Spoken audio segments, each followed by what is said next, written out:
Here's our objective. I can create and analyze two-way tables. Take 30 seconds and copy that down, please.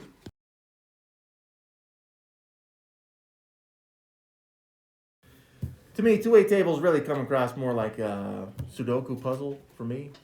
It's obviously a little different, but if you use the same logic that you use in Sudoku puzzles, you can do two-way tables, even though you're not given all the values within the table. There are two different types of random variables when looking at bivariate data. Bi, of course, is two. It's just two different variables being used at a time, right here. There's quantitative random variables. Let me use a different color here. Quantitative random variables. And then you got categorical random variables. So far in this chapter... Down, so we don't need to write it. No, I know, but you don't have to write it, but I'm going to read it because reading's so fun. And if you can't read, then... Sorry. So far in this chapter, we have been studying quantitative random variables. Quantitative random variables can be counted or measured. For example, we can count the number of assists and rebounds that a player on Azumi's team had during the game, I guess, or team. We can count the amount that Jenny made in tips each day. We can measure a person's shoe size and their height. It's just quantitative. Quantitative would indicate that you're able to actually put a number to whatever it is you're trying to look at. We can measure the amount of time it takes to say a tongue twister. Categorical random variable represents a quality or a name. So it's not really that we're looking at quantifiable values. It's just something that represents something. Like first there, quantitative random variables, you could say population is. Categorical would be more like race, right? So suppose we were interested in determining if there is an association between a person's gender and whether or not that person has pierced ears. We would interview people and classify them as male or female, and as yes, ears pierced, or no, ears not pierced. Suppose we were interested in whether a person's favorite color is associated with their favorite holiday. We would categorize a person according to their favorite color and their favorite holiday. And then there's some examples there. Okay, so we're still quantifying the values, the number of people that answer accordingly, but we're putting them into categories, usually two at a time, right? Like favorite color. Maybe if you like red, then you prefer Christmas more than Halloween. I don't know. Or orange. If you like orange, perhaps you like Halloween more than Thanksgiving. I don't know. Something like that, okay? Determine if the following random variables represent data that is quantitative or categorical. Gender of babies born at the Riverton Hospital for the month of June. This is gender, or even if you want to consider the month there. So that's not quantitative, that's categorical. All right, categorical here. I'll take the technological shortcut there and just copy and paste it. Categorical. Thickness of the plastic for various types of water bottles. Okay, so we're looking at thickness right there. That is quantifiable because you can have values that are associated with the thickness. So that's quantitative. Remember, quantity indicates actual numerical values are being represented. Favorite ice cream flavor chosen from the following options: chocolate, vanilla, or strawberry. Is this one really an option? I mean, it seems like chocolate would win no matter where you are, but this is categorical. And you can see my bias on these as well. The number of pages you can read of your favorite book before you fall asleep. So number of pages right there is a quantitative value. So it's a quantity. So that's quantitative right there. In the previous sections, we summarized and displayed quantitative data using a scatter plot. In this section, we will summarize and display categorical bivariate data using two-way frequency tables. Two-way frequency table is a two-way because each bivariate data entry is composed of an ordered pair from two categorical random variables. Now, you don't need Unit 7 to really figure this stuff out because, well, you see how the table is labeled for us. This is labeled for us. This is a two-way table. All right, so you have two different categories being represented here. First off, I'd say look at the top row. That's male or female. So we're looking at gender there at the top. And then on the left here, you're looking at eating breakfast. Either does or doesn't eat breakfast, okay? So if you look at each box individually, it'll tell you something about the information that's being communicated, at least from whatever survey is given here, right? if you looked at this box right here, that would be the number of males that eat breakfast regularly. See how it's males from the column and eat breakfast regularly from the row. That's two ways. Column, row. You could say row and column, it doesn't matter. Like this one right here, this box, would represent people that do not eat breakfast regularly that are female. See that? So you can make the connection two different ways. Two-way tables. Use the given information to complete the two-way table about the eating habits of 595 students at Copper Ridge Middle School, wherever the crap that is. But that's information right there. The 595 students at Copper Ridge Middle School, that's the eating habits of these 595. So that's a total amount. So you would analyze the table. You'd say, well, it's not talking specifically about total males or females. It's not talking about total number that eat breakfast or don't eat breakfast. It's the total number of the total right there. So that's the 595 in the bottom right corner there, 595. And again, see how the two-way shows it's the total of the total? That's because that's all the number of students that were surveyed here. Didn't give any other information other than that was the number of students surveyed. On the next one, it says 190 male students eat breakfast regularly out of 320 total males surveyed. So first off, it says 190 male students eat breakfast regularly. So I'm looking for male students, so that's this column first of all, and it says eat breakfast regularly. So there it is. That's the first one we pointed out anyways. That's 190 male students that eat breakfast regularly. But there's another piece of information in this line. It says 320 total males surveyed. So I go to males. I want total number of males on this one. And we get 320 total males surveyed.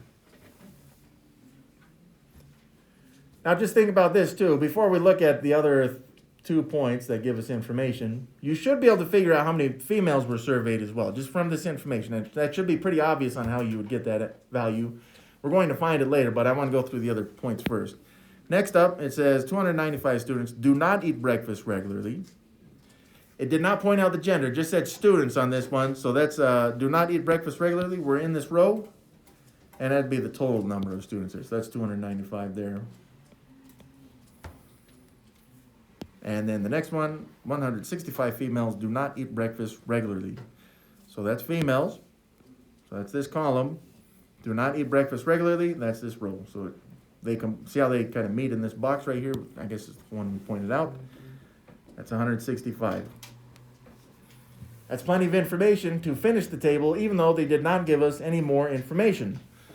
So I'm just gonna start at the top and work my way left right. So I got 190 males that eat breakfast regularly, but I want to know how many females eat breakfast regularly. Now I don't have enough information to figure that out yet, but I know information that I can figure out to get that value, and I can either figure out the total number of students that eat breakfast regularly, or I can figure out the total number of females that were surveyed here. Okay, so I'm looking for either this value or this value. So I'm going to go to this one because I said I'm working from the top left to right. Do you have to do this one? No, of course. The order of the boxes that you do this in is completely up to you, but it should be the same no matter if we look at it by the column or the row. So how will I figure out? I'm going to go to the total here, right? So I'd say, well, how do I figure that out? Well, just take 595, the total number of students surveyed. And this is the row, that's number of students that eat breakfast regularly. So I'm going to subtract the number of students that do not eat breakfast regularly. That's the 295. And I get a result of 300. Right there. Okay. Now that I've got the 300 students that do not eat breakfast regularly, I can figure out the number of females that eat breakfast regularly. I think I said do not, but I said eat. I meant eat breakfast regularly. So there's 300 students that eat breakfast regularly. 190 of them are male. Since I'm looking for a number that is female that eat breakfast regularly, I'm going to subtract the males from that value, 300, and it looks like that would be 110 right there. All right, so that completes completely the first row. Now I'll go to the second row, and I'm looking now at males that do not eat breakfast regularly, and I'm going to use these two values to figure that out. So there's 320 males surveyed, 190 eat breakfast regularly, so the rest would not eat breakfast regularly. So I'm just going to subtract that value, And when we subtract that, we get, let's see, 220 and then 130. 130 right there. Now I got the 130 because I used the column on this, okay? You could have used the row. You could have said, well, 295 minus 165, boom, 130. And that would have given you the same value. And it needs to give you the same value because it needs to work both ways. Two ways. Two-way table. There you go. Now on this last one for females, the total number of females surveyed, you could use the row on this with the 320 and 595. But for me, addition's easier. I'm just going to take the 110 and the 165 number of females that either eat breakfast or don't eat breakfast, respectively. And I'm going to add those values together, which ends up being 275 females surveyed. Now I should check, the last thing I should check is well, does 320 plus 275 equal 595? Yeah, it does. So there you go. And that completes this table, this two-way table. And we pretend like we had fun. Here's some questions that go along with this table, and of course we already filled it out, and we showed the work to fill it out, and it was great here. But it does say how many females total were surveyed. Let's go and figure this one out. I'm going to start here. Well, this females total right there, 275. 275 females. Let's go and label this because it is a word problem. How many people surveyed eat breakfast regularly? So this is eat breakfast regularly, this row. It didn't say anything about the gender, it's just total there, 300. So I'm going to say 300, I guess people, could say students. How many total people were surveyed? Well, that's the total of totals. That's the 595 there at the bottom right. So 595 people surveyed. How many males surveyed do not eat breakfast? So we're looking at males, do not eat breakfast. Boom, 130. Males is a shorter label on this one, so I'm going to put males. How many females surveyed eat breakfast regularly? Okay, so females that eat breakfast regularly, that's 110 right there. So 110 females.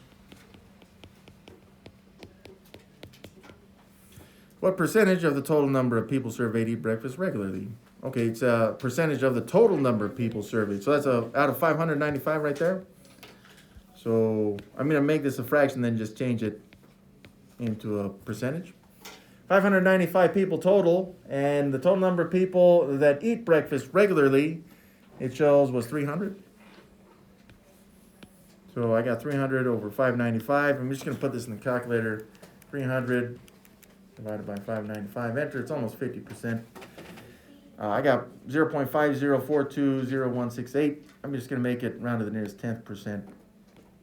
50.4% of people eat breakfast regularly from the survey. What percentage of the females surveyed eat breakfast regularly? Well, let's see, females surveyed eat breakfast regularly. So there's 275 females that eat or that were surveyed, and of those 275, there are 110 that eat breakfast regular. So there's 110, and just putting this in the calculator. I got 0.36 repeating, actually, so that'd be 36 point, round to the nearest 10th of a percent, 36.4%. What percentage of people who eat breakfast regularly are male? So let's look at people that eat breakfast regular. That's 300 people. How many of those, of the people that eat breakfast are male? There's 190 right there. So taking this into a decimal, I really put 19 over 30, but that's 0.63 repeating, which comes out as 63.3%. Rounded to the nearest 10th anyways. And then finally, much to our chagrin, what percentage of the total number of people surveyed are females who do not eat breakfast regularly? So looking at total number of people surveyed, so as a fraction, that's 595 there in the denominator. But we want to know are females who do not eat breakfast regularly. So not only female, but do not eat breakfast regular. That's 165 from the two-way table. So 165 divided by 595, enter. I got 0.277310924, which rounds to 27.7%. So 27.7% of the people surveyed are females who do not eat breakfast regularly. Cameron wondered if there's an association between age and favorite flavor of ice cream. He got chocolate, strawberry, and vanilla. She surveyed 200 children in different age ranges. The table below shows the results of her survey. Tamara gives the following information, and we got all those points, but we're going to make a two-way table based on these values. Now, in the two-way table, they've already started with some values in there, which was extraordinarily generous. They don't always do that. And in fact, we got labels both at the top here and on the side. Now, just as a quick review, is each box is representing two things, whatever is labeled in the column and whatever is labeled in the row.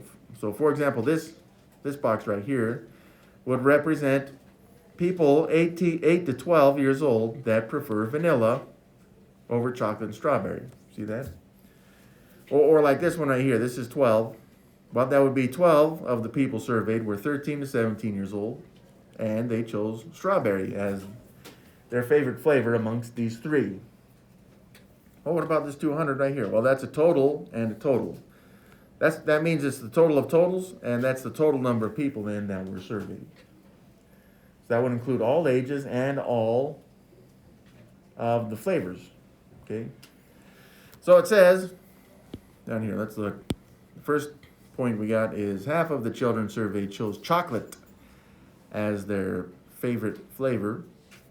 Now, it did not specify what age group we're looking at on. It just said half of the children, although most of these people are not children anymore. That's a mischaracterization. But that's half of the people surveyed chose chocolate as their favorite flavor. Well, 200 people were surveyed. Half of that, and you could use multiplication, you could use division on this one, but that'd be half of 200. So I'd say multiply by 1/2 or divide by 2, and that would give you 100.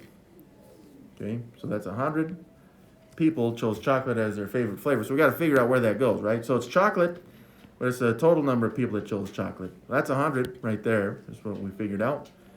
That's where we're going to put 100. Okay? Okay. Just need to get the same value there. Next point. It says 25% of the people surveyed were in the age range of 8 to 12 years old. 25%. And so it's not, again, this one is not talking about favorite flavor on this one. It is talking specifically about this age group, 8 to 12. So I go to 8 to 12, I follow this along. It's not chocolate, it's not vanilla, it's not strawberry, it's a total amount right there. You could say total people surveyed right here if you'd like, but it's 25% of the total people surveyed. So what was the total number of people surveyed? It's 200. But this is 25%, so you could set up a percent proportion. I'm going to take a quick shortcut and just multiply it by 0.25, which is more the percent equation. But you'll get the same answer either way, and in this case, I get 50. So that's 50 of the people chose, or that were surveyed were 8 to 12 years old. 50 right here. Next up, it says 2/5 of the people surveyed were in the age range 13 to 17. Yeah, these are not children anymore. These are adults, by the way. So 2/5, and it's supposed to be purple, but here we go. 2/5 of the people surveyed. Well, of the people surveyed, that was 200. It's 2/5 of that, so I'm just going to multiply the 200 by 2/5. And let's see, what do we get in that? 40, 80? That's right. Okay, so we figured out that value. Let's figure out where it goes. It's 13 to 17 years old. They didn't mention anything about flavors here, so 13 to 17 in the table. It's not chocolate, it's not vanilla, it's not strawberry. It couldn't be strawberry. So that's the total right there. That's 80. 80 of the people surveyed were 13 to 17 years old. Next up, 50% of the children in the age range 3 to 7 years old chose chocolate as their favorite flavor. Oh, okay. So we got to figure out how many people were age 3 to 7 before we can figure this out, because this is not 50% of all the people surveyed, it's 50% of the people in the age range 3 to 7, okay? So see how we got this missing box right here? Now we see that if we line these up, that 3 to 7, 8 to 12, and 13 to 17-year-olds, when we add all these values together, we should get 200 right here, which means I can find that total with some subtraction. So it'd say, hey, look, we got the 200 total people surveyed. Sorry, that's kind of small. And then we're going to subtract, I would subtract the 8 to 12 years old, which was 50. Then I would also subtract the 13 to 17-year-olds, which was 80. And whatever I get out of that would be how many people were 3 to 7 years old. So 200 minus 50 minus 80, 70? 70 right there. So you see how that became kind of a Sudoku thing where we've got to use the other values in this. If this was column, use the other values in the column to find the top value there. Now we're going to use that value to figure out how many of those people chose chocolate as their favorite flavors. So it says 50% of those people, the 3 to 7-year-olds, chose chocolate as their favorite flavor. So I would take those 70, and I would 50%, I'm just going to use it as a fraction. That's 1/2, so 70 times 1/2, that's 35 right there. So it looks like of those 70, 3 to 7-year-olds, 35 of them chose chocolate as their favorite flavor. See that? And without looking at this last point right here, that means that I could now figure out this value. Because remember, these three values here need to add up to 100. That would be 100 total people that chose chocolate as their favorite flavor. We've got 35 and 25. There's only one category left right there. Now, before I do that, though, let's look at the final point. So this is 50 children chose strawberry as their favorite flavor. 50 children chose strawberry as their favorite flavor. No need for calculation on this one. It's just strawberry. 50 peoples right here. That'd be the total number of peoples. It didn't classify the age group right there, so just the 50 right here.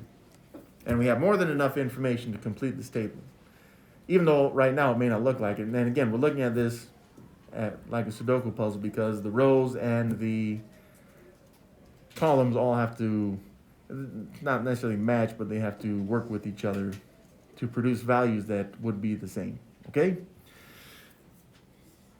Now, do you have to do this in this order that I just did it? Of course not. Some of you would have said, well, I can find some of these values once I saw this 100. Perhaps, I don't know. But I just went down the list, and then I'm going to find any values that I can in whatever order that I want. And since we already looked at chocolate, 13 to 17-year-olds that chose chocolate, that's what I'm going to do. Okay? So let's go and figure out this value. So you take the total number of people that chose chocolate, that was 100, and would need to subtract the 35 from the 3 to 7-year-old. And then also we'd need to subtract the 25 people that chose chocolate that were 8 to 12 years old, right there, okay? So that's a 60, 100 minus 60, I'd get 40. You don't have to do it exactly that way, but that's what I got, 40 right there, okay? Now just a final check, you could say, well, 35 plus 25 plus 40, does that equal 100? And it does, okay? But also, horizontally, these should match. So these three added together should be 80, these three added together should be 50, these three added together should be 70. Now, I could not use the column at this point to figure out strawberry, but I could use the row to figure out strawberry. See that? So I got two values and 50, which is the total. So that's the value I'm going to next, and then we'll figure out all of the vanillas on this one. So strawberry, there was a total of 50 people that chose strawberry. 12 of them were 13 to 17-year-olds old, and another 12 were 8 to 12 years old. So when I do this subtraction, I get, 26. There we go. So it looks like 26 of the 3 to 7-year-old peoples chose strawberry right there. So I've used all of the columns to figure out missing values. Now I'm going to have to go and look at the rows to figure out these missing values for vanilla. So let's go to vanilla. I'm going to start at the top and work my way down, although you could work from the bottom up. So it's up to you. So on this one, I see that there was, for vanilla, this is 3 to 7 years old. 70 total people chose, were 3 to 7 years old. Now 35 of them chose chocolate, so I'm going to subtract that from the 70. And then 26 of them chose strawberry, so I'm going to subtract that as well. Whatever I get will be the vanilla, people that chose vanilla from the ages 3 to 7. So what do you get? 50, 61, 9? That's what I got right there. And working my way down, now we're looking at 8 to 12 years old people that chose vanilla. See, there's a total of 50. So I'm just going to subtract the 12 that chose strawberry, and then I'll subtract the 25 that chose chocolate. Let's see, 50 minus 12 minus 25, 37, 13. Right there. And then ages 13 to 17, you have 80 total people, ages 13 to 17. We're going to subtract the strawberries, which was 12. And then we're going to subtract the chocolates, which was 40. So 80 minus 12 minus 40 would be 52. Looks like that'd be 28. There. Now, I'm using subtraction to figure out vanilla for ages 3 to 7, 8 to 12, and 13 to 17. But now that I have those three values, now I can actually use addition to find the total number of people that chose vanilla. Because 9 of them were ages 3 to 7, 13 were ages 8 to 12, and 28 were ages 13 to 17. So I'm just going to add all the three values. That would give us then the total, or the sum. So let's see, what do we get? 9 and 13 is 22, 50, looks like. Yeah. So I found all those values by rows, but they should work by columns as well. Okay, so we again, the last check here, well, 26 plus 12 plus 12 is 50, that's true. And 70 plus 50 plus 80, is that 200? Yep, it is. Same with 35 and 25 and 40, that's 100. So that's by columns, but let's look at the rows. 100 plus 50 needs to equal 200, that's true. 40 plus 28 plus 12 is 80, yes. 25 plus 13 plus 12 is 50, correct. And 35 plus 9 plus 26, yep, that's correct, that's 70 right there, okay. And we've already verified that everything down here that we did was correct. Well, I mean, the calculator would prove that it's correct, but it should be good, okay? And that completes this two-way table, and we pretend like we played Sudoku so that it feels fun, even though it may not have been. Keen, or Kian, I don't know, collects data about the number of people who own a smartphone and if they also own an MP3 player. Gives you the following information. 25 people surveyed own smartphones. 20 people that own a smartphone do not own an MP3 player. 9 people do not own smartphones, but they do own an MP3 player. And 24 people do not own an MP3 player. Design and complete a two-way frequency table. That's what we're going to do, and we're going to pretend like we're having so much fun. Well, this one didn't even label the boxes for us, and so we're going to have to do that for ourselves, which is okay, hopefully. You need a little bit of space there at the top. So just thinking about the two things we're comparing. We got MP3 players and smartphones, right? So, and of course there's lots of different ways to set this up, but we should have the first column and the top row be labels for the values we're going to put in this two-way table. And as we saw from the last two-way table, the bottom here should always be, oh, if I can spell total right.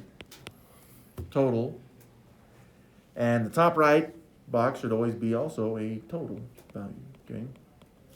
Because the bottom right box will always be the total of totals.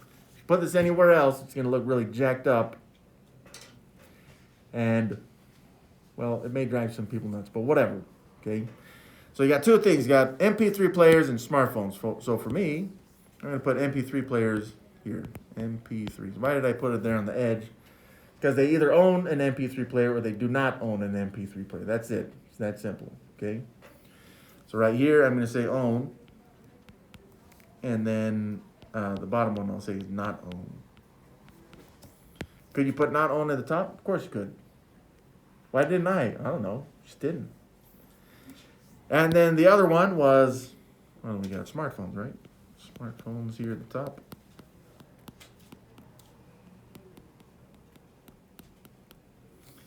Well, for smartphones, you can either own one or you can not own one. Pretty clear cut. And this sets up the table so that we can start putting the values that they gave us into this table. For example, start with, they said 25 people surveyed owned smartphones. So smartphones owned, yeah, it has nothing to do with the MP3 players, just straight smartphones owned. That's a total right there. That'd be 25. Here. Oh, why didn't we put it here? Because, again, it didn't classify this with anything about the MP3 player. So let's go to the next point. 20 people that own smartphones do not own an MP3 player. So they own a smartphone. That's this one, this column right here.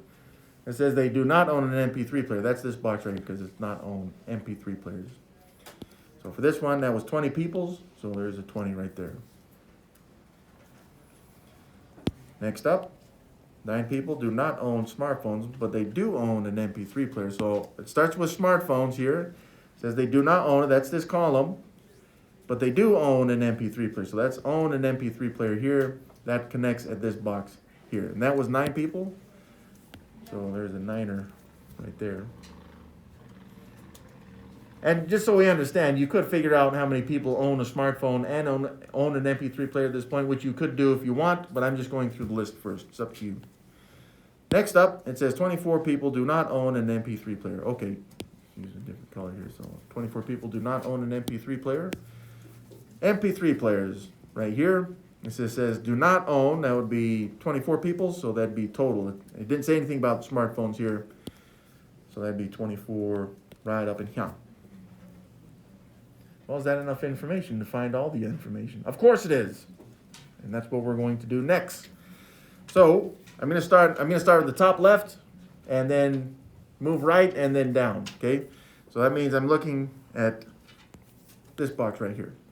How can we find that value? Well, because we have 2 other values in the column. If you had 2 other values in the row, that would work as well. Okay, but I just have these 2 values in the column. There's a total amount of people that own a smartphone. That's 25. 20 of them do not own MP3 players, so I'm just going to subtract this out. And that gives me a total of 5 people that own a smartphone and own an MP3 player. So I'm moving right now, I'm staying on this row, which then brings me to this next box here. And that's the total number of people that own an MP3 player. So how many own MP3 players? With smartphones, they own smartphones, not own smartphones. So 5 and 9. So I'm going to take those 2 values and just add them together. So 5 people own a smartphone while owning an MP3 player. 9 people own an MP3 player but do not own phones. So I'm going to add these 2 values. 5 plus 9 is 14. Boom. There we go. So next up for me is this box, because I'm just moving downwards and left to right. So this says it's not own a smartphone and also not own an MP3 player. So let's figure that out. And I'm just use the row again. There's 24 people that do not own MP3 players. 20 of those that do not own MP3 players own phones. So I'm going to subtract those 20, and that will tell me how many people then do not own smartphones as well. So that'd be 4. Now I can use straight addition to find these other totals because we have all of the values in other values in these columns. And so at the bottom here, for total people that do not own a smartphone, 9 of them owned an MP3 player, and 4 of them did not. So I'm just going to add those 2 values. 9 plus 4, boom, 13. And finally, the this is the total number of people surveyed. And there's 2 ways to do this. You should get the same value either way. I'm going to use the column first. So I see that 14 people owned an MP3 player and 24 did not. When I add these 2 numbers together, I get 38. It looks like they surveyed 38 people. But I should get the same value in the row as well, where it shows 25 people owned a smartphone, 13 did not, and when I add these 2 numbers together, it's the same exact 38, which it should be. And that's kind of the Sudoku thing about it. It should work both in the rows and the columns on this. Okay?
There's the objective. I can create and analyze two-way tables.